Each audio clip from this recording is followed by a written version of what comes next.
Moderasi beragama bukan tentang melemahkan keyakinan, bukan pula tentang mencampur adukan ajaran. Moderasi beragama adalah seni menjaga keseimbangan, di mana akal berjalan berdampingan dengan iman, di mana perbedaan dihormati, dan di mana setiap hati belajar untuk tidak menghakimi. Dalam kisah ini kita akan melihat bagaimana sekelompok siswa berupaya memahami makna moderasi beragama. Pemahaman tersebut tidak mereka peroleh semata-mata dari buku, melainkan melalui peristiwa nyata yang sempat mengguncang masyarakat.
Selamat pagi anak-anak. Baik, hari ini kita akan belajar tentang moderasi beragama. Nah, Ibu akan meminta kalian untuk membuat kelompok yang terdiri dari 5 sampai dengan 6 orang. Bu, izin tanya, kasusnya harus yang berhubungan dengan agama gitu ya? Iya, bisa konflik, bisa kesalahpahaman. Yang terpenting kalian tuh bisa mengambil pelajaran dari apa yang telah kalian diskusikan tadi. Duh, topiknya rada sensitif ya. Tenang aja, kita bisa bahas baik-baik kok. Ayo kita kelompokan bareng. Kita semua kan Islam nih. Kita ngajak siapa ya yang non Muslim? Gimana kalau kita ngajak Lilia sama Valentina aja? Nah, setuju. Silahkan pilih kelompok kalian masing-masing ya. Jangan lupa minggu depan kalian kumpulkan. Lili, Valen, mau sekelompok sama kita gak? Apa kalian udah sama kelompok yang lain? Boleh, kita kan belum dapat kelompok ya kan, Li? Iya, aku mau ikut Valen deh. Tapi mau ngerjain gimana nih? Luar aja sekalian jajan gimana? Oke, boleh.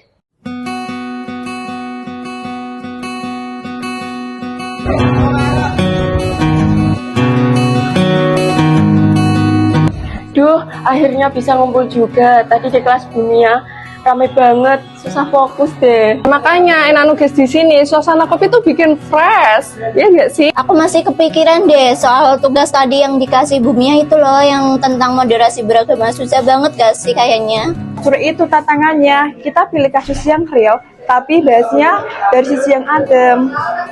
Oke, sebelum mulai kita sepakat dulu nih. Meskipun kita beda keyakinan, kan tujuan kita bukan nyalain siapapun, tapi untuk mengambil nilai moderasinya sesuai tugasnya Bumia. Oke guys, sekarang kita tentuin dulu kasus yang mau kita ambil, ya nggak sih?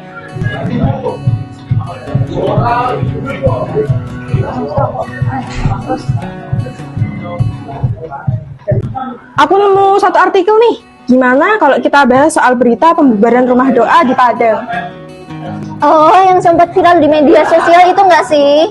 Iya, kemarin banyak yang membicarakan, tetapi sumber infonya berbeda-beda. Kayaknya kasus itu cocok buat tugas ini deh. Tapi hati-hati ya bahasnya. Nah, bener banget. Kita tuh jangan bikin beritanya jadi panas.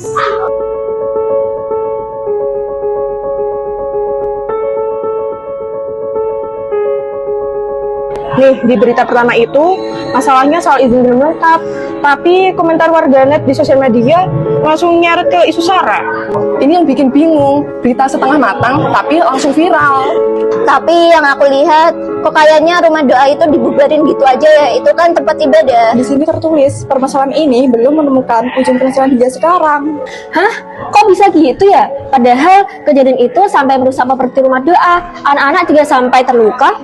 Nah, ini dia poin pentingnya. Ketika komunikasi tidak diterapkan dengan baik dan juga masalah nggak cepat diselesaikan, akhirnya masyarakat yang bingung dan melakukan tindakan yang tidak seharusnya dilakukan kepada umat yang berbeda keyakinan dengan kita.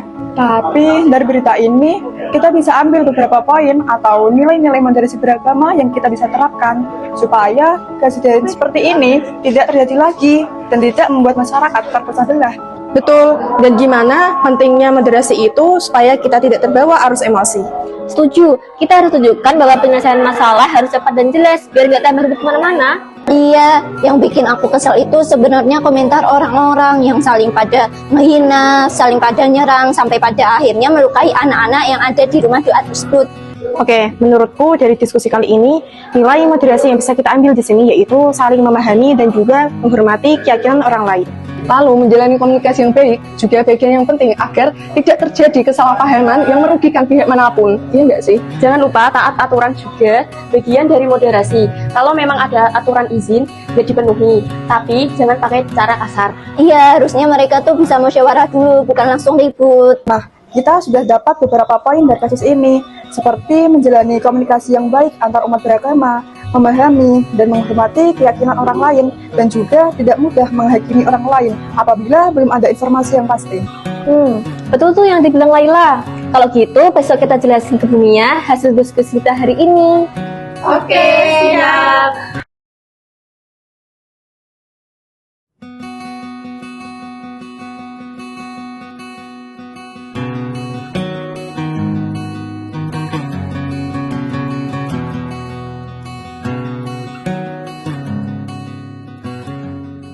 Selamat pagi anak-anak.